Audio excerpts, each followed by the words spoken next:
팟캐스트 62회 1부를 시작합니다. 안녕하세요. 저는 길경식입니다. 네, 안녕하세요. 저는 서성민입니다. 네, 김광수입니다. 네, 오늘 62회 어떤 이야기 오늘 하나요? 바로 이야기 들어가. 오늘 이야기거리가 되게 많은 것 같던데. 지난주에 이제 한국 경제와 관련된 이제 세 가지 정도 의미 있는 기사가 나왔는데, 하나는 이제 재정개혁 특별위원회, 그러니까 이제 대통령 직속 정책기획위원회 산하에 재정개혁 특별위원회에서 이제 조세개혁안을 이제 발표를 해서 그걸 이제 기획재정부가 이제 법안을 만들어서 이제 제출을 하는 게 하나가 있고, 그리고 이제 또 정부가 이제 사회적 기업과 관련해서 지원책을 마련을 한 걸 이제 발표한 게 또 있고, 또 하나는 이제 저출산 대책을 이렇게 마련해서 발표를 했거든요. 네. 그때 면면을 딱 보니까 이게 다 공통점이 있는 것 같아요. 다 위원회, 소속 위원회에서 마련을 해서 이렇게 발표를 했더라고요. 네. 근데 이제 예전에 이제 저 그런 생각이 들더라고요. 이렇게 노무현 참여정부 시절에 위원회 공화국이라는 얘기가 있었는데, 문재인 정부도 이렇게 정부가 이제 어떤 안을 만들려고 하기 전에 항상 위원회가 먼저 발표를 하고, 그 다음에 이렇게 이제 정부하고 이렇게 협의를 해서 수정해서 이제 발표가 나왔는데, 이번 재정개혁 특별위원회는 좀 약간 좀 그 잡음이 좀 있었던 것 같아요. 넘어가기 전에 네. 지금 한 문제를 좀 지적해서 했는데, 네. 왜 위원회를 많이 만들까요? 책임지기 싫어서 그런 거 아닐까요? 책임지기 싫어서. 근데 위원회가 왜 유럽이나 이런 쪽에서는 이렇게 뭐 선진적인 제도다 그런 이야기들을 많이 하잖아요. 전문가나 실질적인 당사자, 이해관계자들이 그 현실에 맞는 어떤 정책을 만들기 위해서 이런 것들을 한다, 뭐 그런 이야기도 있었던 것 같은데. 지금 이제 위원회는 이제 대통령 이제 직속 위원회거든요. 지금 네. 이야기하는 것들이. 그러니까 대통령 밑에 이제 제 3의 어떤 그 정책 조언기관으로서 이제 자문기관으로서 이렇게 위원회가 있는 거죠. 근데 사실은 그 정부가 있죠. 내각이 있죠. 네. 모든 정책을 집행하는 내각이 있고, 네. 또 집행하고 어떤 정책도 기획도 하고, 그다음에 그걸 입법하는 국회가 있고, 정당이 있고, 뭐 대통령이 있고, 뭐 이렇게 돼 있잖아요. 네. 그렇게 보면 정당들이 나름대로 국가를 경영할 어떤 그 정책 대안들을 이미 사전에 어떤 각 정당별로 어떤 어떤 그 정책 어떤 공약이나 강령이나 어떤 정책 안으로서 가지고 있고, 그 다음에 정권을 잡았을 때 그 정책 대안에 따라서, 정책 안에 따라서 정부 공무원만 해도 지금 100만 명에서 학교 이제 교사들까지 포함하면, 교사들을 빼도 한 60만 명 되나요? 거의 한 뭐 50만 명 정도 되나요? 그 정도 될 거예요. 네. 중앙하고 지자체 합쳐서. 물론 이제 그 공공기관을 제외한 거죠. 근데 어쨌든 그 어마어마한 공무원 조직이 있는데, 정부 조직이 있는데, 그 어마어마한 정부 조직은 뭐냐 이거예요. 위원회를, 온갖 건 위원회를 만들면, 대통령이 만들면 뭐냐 이거.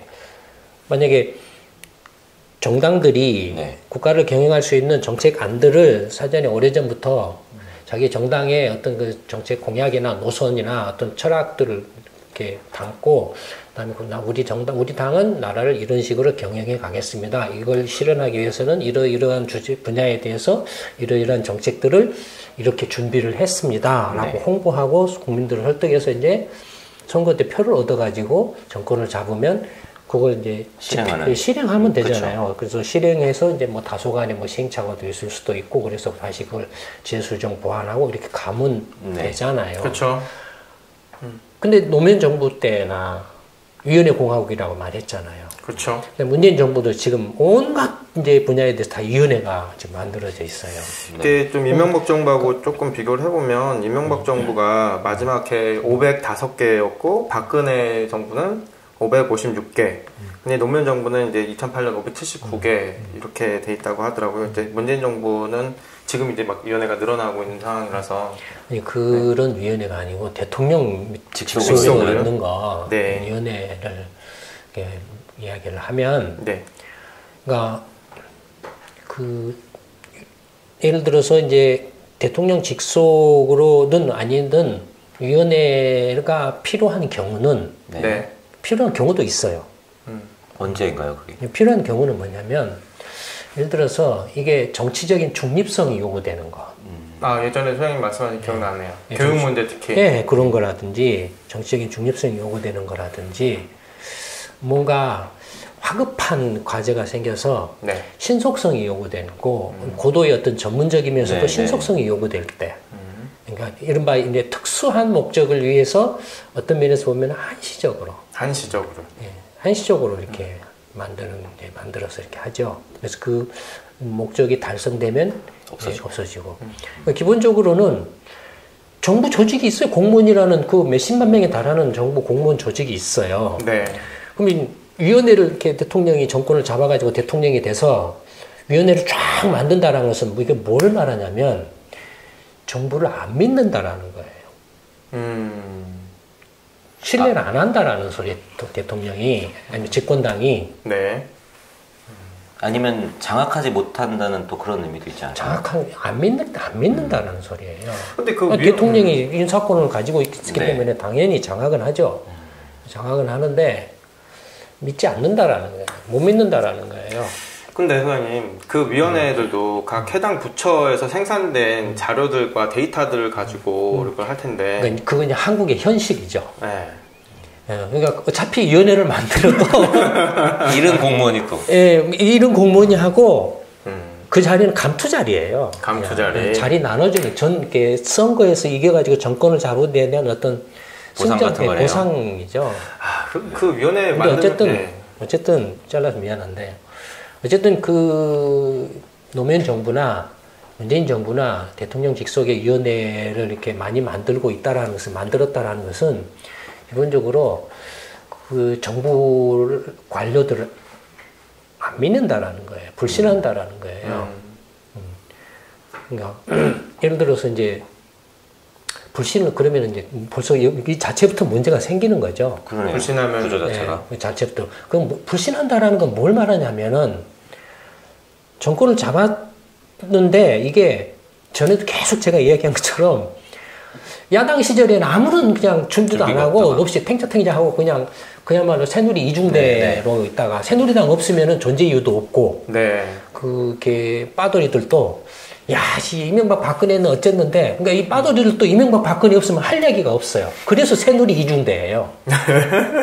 그거 아니면 할 얘기가 없어요. 네. 비교할 대상도 비교할 게 없어요. 네. 지금 문제는 뭡니까?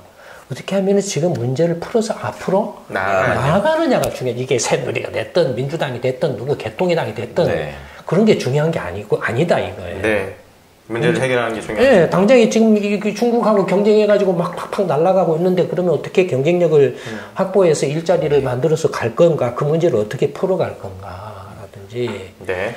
얘를 안 낳는데 어떻게 할 거라든지 주거 문제라든지 그 노후 문제라든지 뭐 여러 가지 문제들 교육 문제라든지 이런 문제들을 어떻게 풀어서 앞으로 나아갈 것인가가 중요하고 그걸 위해서 정말로 지혜를 짜고 모아서 이렇게 사전에 이렇게 철저하게 연구하고 준비하고 해서 대안을 만들어서 그래서 국민들한테 설득을 하고 선거를 통해서 정권을 잡아서 이렇게 네. 그러니까 정권을 잡지 못한 야당 시절에는 섀도우 캐비넷으로 계속 네. 준비하고 내부적으로 훈련을 하고 있어야 되죠. 네.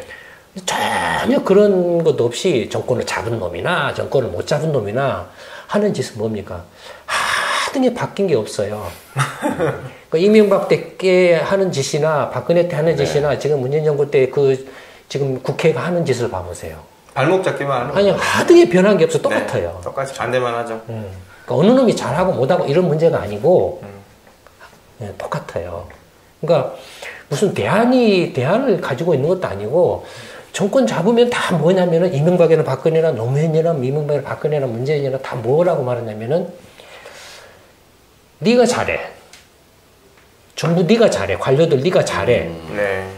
특히 이제 경제 문제는 특히 그렇다 이거예요. 네. 네가 알아서 해. 내가 너 장관시켜 줄 테니까. 너 우리 편이 아니야.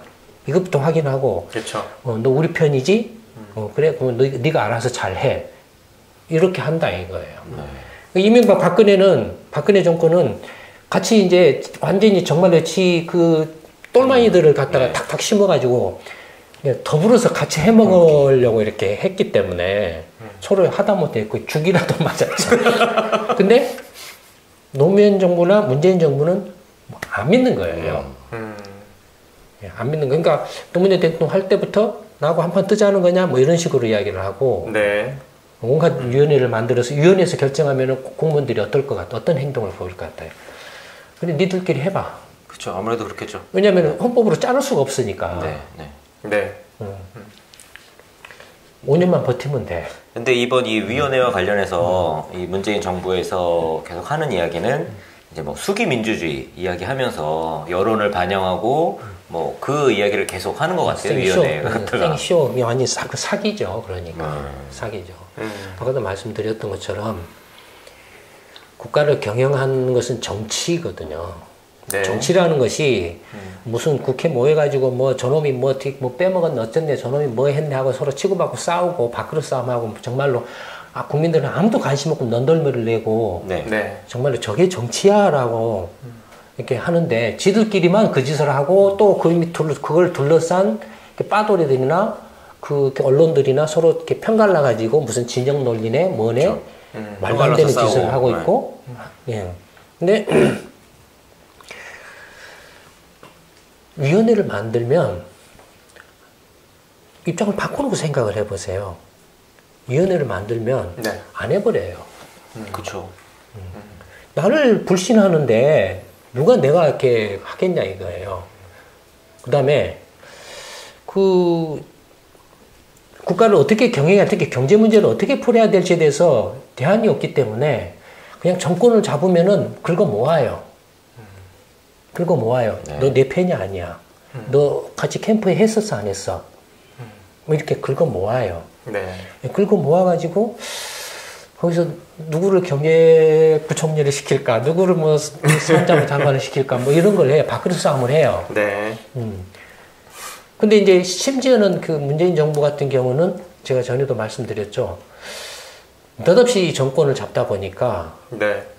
그런 사람조차도 제대로 확보를 못 해가지고 그렇죠. 네. 인사청문회에서조차도 이렇게 임무를 고생을 많이 했죠. 예, 네. 오히려 이제 내세울 게 네. 없어가지고 네. 이렇게 헤맸다라고 이야기를 했잖아요. 네. 인물이 없다 보니까 이제 결국 급하게 한 게 뭐였습니까? NGO 출신들을 대거 했잖아요. 시민단체 활동이라고 네. 하는 사람들, 이른바 네. 외곽단체 사람들을 이렇게 대거 이렇게 했잖아요. 네. 그러니까 그 위원회를 만들어서 이렇게 하니 서로 싸울 수밖에 없죠. 공무원하고. 예, 공무원하고 싸울 네. 수밖에 없어요. 네. 그러니까 튕기는 거예요. 그렇죠. 그러니까 무슨 재정개혁위원회에서 뭐 내놓은 그 안도 경제부가 튕겨버리는 거예요. 못한다라고. 네, 네. 네. 이건 이렇게 저는 다 보여요. 문재인 정권 출범할 때부터 저는 이미 그런 이야기를 했고 하셨죠. 네. 하셨죠. 네. 다 보여요. 그런 게. 지금 일단 말씀하신 걸 좀 정리를 해보면 위원회라는 게 어떤 특수한 상황에서 일시적으로 이렇게 하는 건데 모든 분야의 위원회를 만들다 보니까 이게 구조적인 문제가 있다 그 말씀을 하시는 거죠. 그러니까 이제 정부가 들러리가 돼버리는 네. 거예요. 그러니까 서로 이제 그러면 또 다른 이제 밥그릇 싸움이 벌어지는 거죠. 또 다른 밥그릇 싸움이 벌어지고 통제가 안 돼요. 네. 통제가 서로 싸우는 안 그래도 이렇게 지금 그 복잡한데 거기다 또 하나의 밥그릇을 만들어 가지고 네, 네, 네. 서로 이렇게 싸운다 이거예요. 공공부문 일자리가 거기서 늘어난 건가요? 청와대는 청와대로 이제 그 경제팀을 꾸렸는데 네. 싸웠죠 작년에 벌써 출범할 때부터 그렇죠. 이쪽 경제부처하고 네. 정부 쪽하고 청와대가 싸웠죠. 그렇죠. 이번에는 또 이제 위원회하고 위원회하고. 싸우고 있죠. 위원회하고 싸우고 이건 뭐냐면은 지금 국가를 경영할 정책 대안이나 정책 안이나 정책 능력이 없다라는 거예요 지금. 없기 때문에 지금 이제 정권을 잡아가지고 이 문제를 어떻게 해야 돼 하니까는 이제 부랴부랴 뭐 그러면 위원회 공무원을 믿을 수가 없고 예, 또 공무원들한테 시켜봤더니 하는 소리가 지금 벌써 그 말 나왔잖아요. 하는 거 이명박 때나 박근혜 때나 노무현 때는 했던 걸 다시 그냥 재탕 삼탕만 해서 제목 그대로 바꿔가지고. 똑같이 온다 이거예요. 네. 자기들도 그래 자기들도. 청와대도 그래. 청와대 경제팀이라고 하는데도 그래요. 네. 자기들도 그래요. 뭔가 니네들 획기적으로 문제를 해결할 방법을 가지고 와 이거예요. 아니 자기가 그걸 해결하겠다고 대통령이 되고 국회의원이 되고 집권당이 된 사람들이 그건 민주당이든 뭐 자한당이든 누구든 똑같다 이거예요. 그렇게 자기들이 문제를 해결하겠다고 그래서 무슨 뭐 녹색 경제네 무슨 창조 경제네 또 뭐지 문재인 정권은 혁신 소득주도 성장 소득주 성장하고 혁신 성장 무슨 혁신 성장이야 소득주도 성장 소득주 성장은 막 이렇게 떠들었잖아요. 네.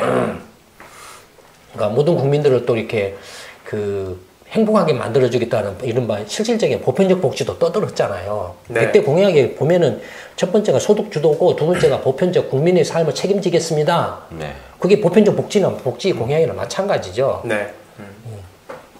저는 그 다 작년 문재인 정권의 100대 공약을 다 지금 알고 있다. 지금부터 읊어보라면 읊을 수 있다니까요. 위원회가 위원회 문제가 이게 단순히 위원회 그 자체의 어떤 그 성격이나 어떤 문제점보다는 지금 그 누가 정권을 잡아도 이러한 황당하고 어처구니 없고 이렇게 소모적인 상황은 되풀이 된다라는 거예요.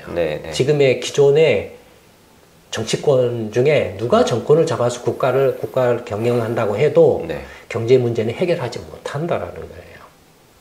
누가 해도. 그러니까 위원회 문제에 관련해서 그 포인트를 이렇게 노무현 정부 때 위원회 공화국 또 문재인 정부 위원회가 막 이렇게 한다라는 걸 집었기 때문에 느닷없이 또 위원회 관련해서 이야기를 했어요. 근데 그 포인트 굉장히 중요한 포인트예요. 그러니까 문재인 정부가 경제 문제를 포함해서 여러 가지 어떤 국가 경영과 관련된 문제에 있어서 혼란을 피할 수 없어요. 이미 지금 그런 혼란이 벌어지고 있고, 그렇죠. 이미 벌어지고 있고, 그다음에 대통령도 그래서 초조하고 안달이 나 있고 짜증을 부리고 있죠. 그래서 뭐 규제혁신개혁위원회인가 그것도 바로 몇 시간 전에 취소하고 준비 부족을 이유로 또 일자리위원회 거기에 또 뭐 호통쳤다는 기사도 그전에 나왔었고. 혼란스러운 거예요. 무슨 아까 이제 무슨 수기민주주의 그래서 사기라는 거죠 그런 것들이.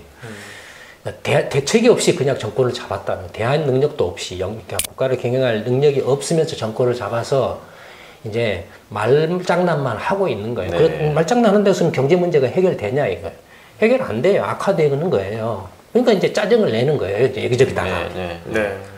근데 예를 들어서 이제 일자리위원회 작년에 이제 문재인 정부 출범할 때 이 일자리는 정말로 문재인 정부의 국정과제 최우선이고 가장 중요해서 그래서 대통령이 내가 직접 책임지겠습니다. 그래서 일자리위원회는 범부처로 내가 위원장이 되겠습니다. 라고 했잖아요. 일자리위원장. 그러면은 노무현 정부 때는 균형발전을 해서 강조를 했잖아요. 그래서 균형발전위원회 위원장은 그때 대통령이 안 했죠, 사실은. 노무현 대통령이 위원장은 안 했죠. 균형발전위원회가 노무현 정부의 최대 공약이었고 핵심이었고 정말로 가장 그 노무현 정부의 어떤 국정 그 과제의 최대 어떤 그 이슈였죠. 근데 거기도 그런 경우에도 노무현 대통령이 직접 위원장은 안 했어요.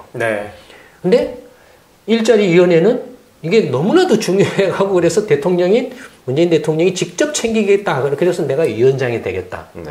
실무를 총괄하는 실무적인 역할은 부위원장한테 맡긴다. 라고 했어요. 그래서 1년이 지났어요. 그래서 올 연초에 일자리위원회에서 뭐라고 말했습니까? 짜증을 부렸죠. 그렇죠.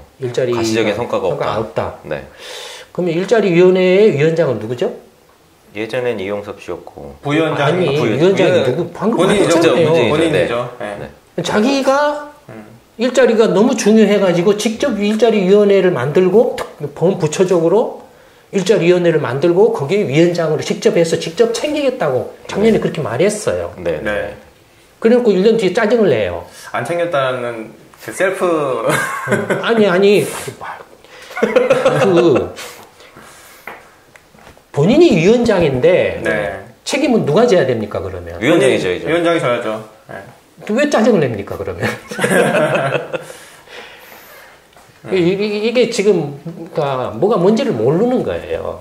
국가 경영을 어떻게 해야 되는지 경제 문제를 어떤 식으로 이렇게 조직하고 체계하고 정책적으로 이렇게 이런 걸 이렇게 분류를 해서 풀어나가야 될지를 전혀 모른다라는 이야기예요. 문제 생기면 이제 문제가 계속 생기면 포장하고 그 다음에 누구 탓하고 서로 이제 싸우고 그 다음에는 어떻게 합니까? 이제 돈 쏟아붓는 것이에요. 그렇죠. 그러니까 문재인 정부에서 일자리 관련이나 모든 그 정책을 보면 모든 것들을 보면 경제 문제와 관련된 걸 보면 돈 퍼붓기를 하고 있어요 지금. 이번에 나온 대책들도 거의 다 증액. 그러니까 무슨 정책하면 다 돈 퍼붓기예요 지금. 네. 돈 퍼붓기예요. 그 이번에 저출산 대책도 나온 게 그 이제 정권 처음 출범했을 때 과거 전 정부의 저출산 대책을 굉장히 비판을 많이 하고 이렇게 시작을 했는데 막상 뚜껑을 딱 열어보니까 이전 정부에 했던 거를 똑같이 하고 단지 그 범위만 넓히고 돈만 더 투자를 해서 그런 비판을 자초했다는 그런 지적도 있더라고요. 다 그래 다. 네. 다 그래. 그러니까 이제 요 근래 그 나온 이제 뭐 발표된 것들이 있잖아요. 약간 네. 재정개혁위원회. 네. 말 그대로 재정개혁이요. 네. 재정개혁에 관한 걸 재현하는, 네. 이거 자문해 주는 데잖아요.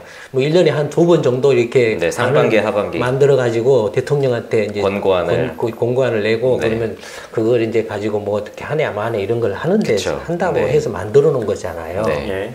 그러니까 정부를 이제 못 믿어서 이제 그렇게 만들어 놓은 거잖아요. 근데 지금 이제 그 문재인 정부의 특징이 뭐라고 그랬어요? 방금 전에 돈을 막 퍼붓기로 네, 막 네. 쏟아붓는 걸 이제 하고 있다라고 그랬죠. 네. 그럼 그 돈은 어디서 나서요?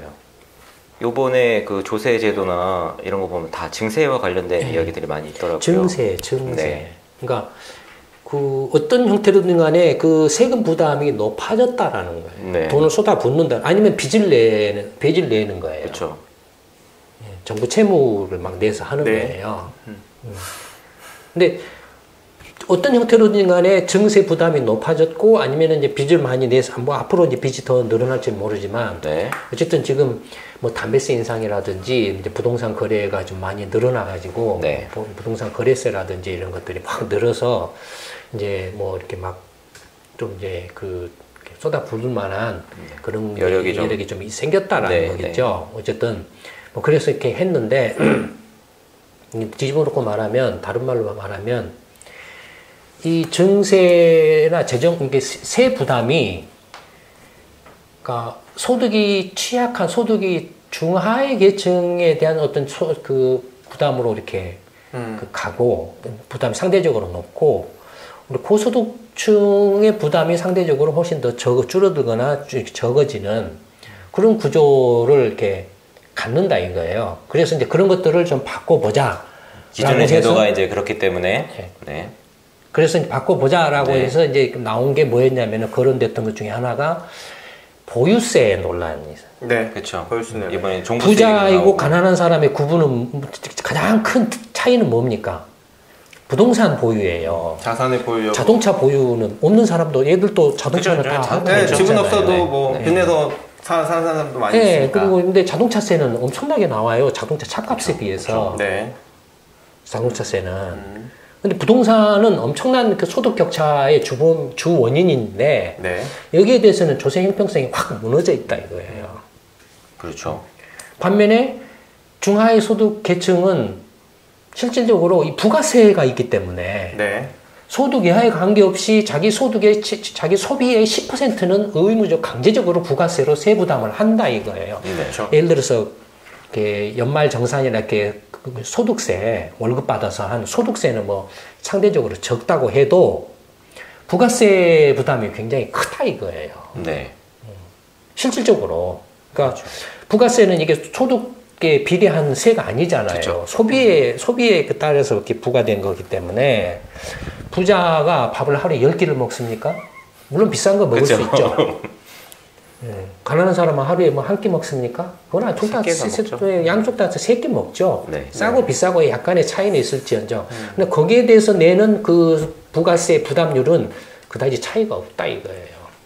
근데 이 보유세 같은 그런 이제 문제들의 경우에는 이게 결정적으로 이제 이른바 그 이제 부자가 아닌 사람을 이렇게 구분 짓는 경계선이다 이거예요.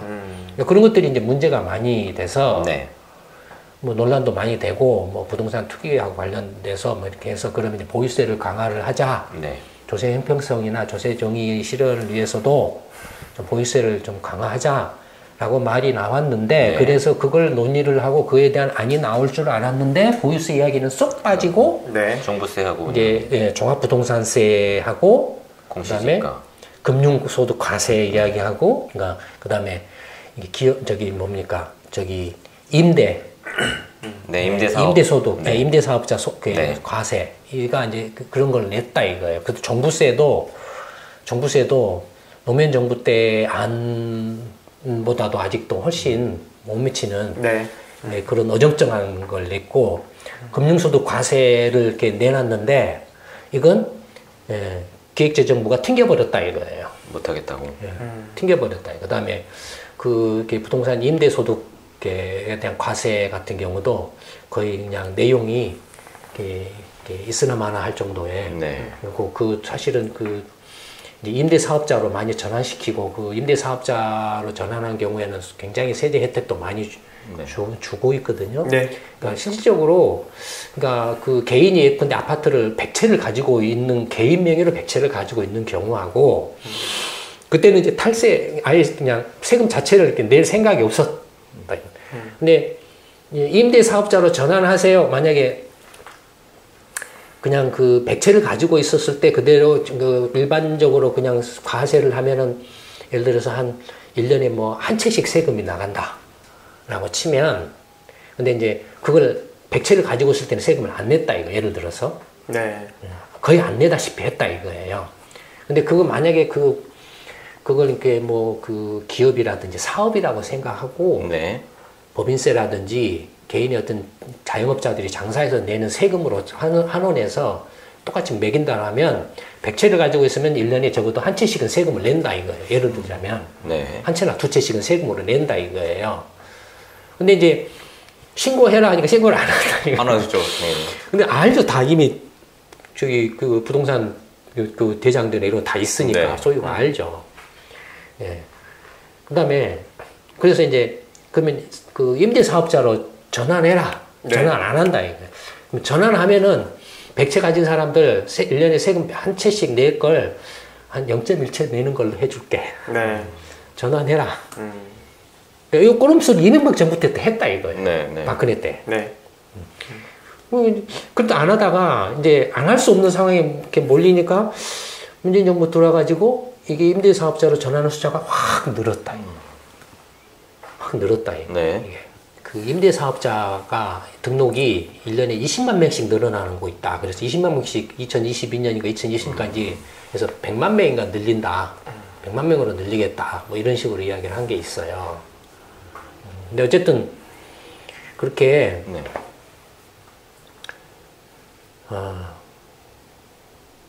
임대사업자로 전환을 시켜준 것이 마치 그 뭐라 할까 임대사업자가 되면 엄청난 혜택을 받는 거예요. 그러니까 그 임대사업 소득은 이제 그걸 조금 뭔가 조정을 하자 뭐 이런 네. 이야기죠. 네. 네. 네. 근데 하나만 하는 소리에 가까워요 거의. 근데 어쨌든 그것도 다 지금 붕 떠 있죠. 이런 것들이. 그러니까 재정개혁 특히 이야기가 이제 그런 거고. 네. 일단 시간이 돼가지고 네. 입으로 넘어가죠. 지금 김광수 경제데이트 62 1부에서는 저희가 위원회 관련해서 이 구조적인 문제 이야기를 좀 많이 나눴고 지금 상반기 재정개혁 권고안이 나온 내용에 대해서 이렇게 큰 덩어리들에 대한 설명을 했고 2부에서 좀 더 자세한 이야기 나누도록 하겠습니다. 김광수의 경제데이트 62의 1부는 여기서 마치도록 하겠습니다. 감사합니다. 감사합니다. 감사합니다.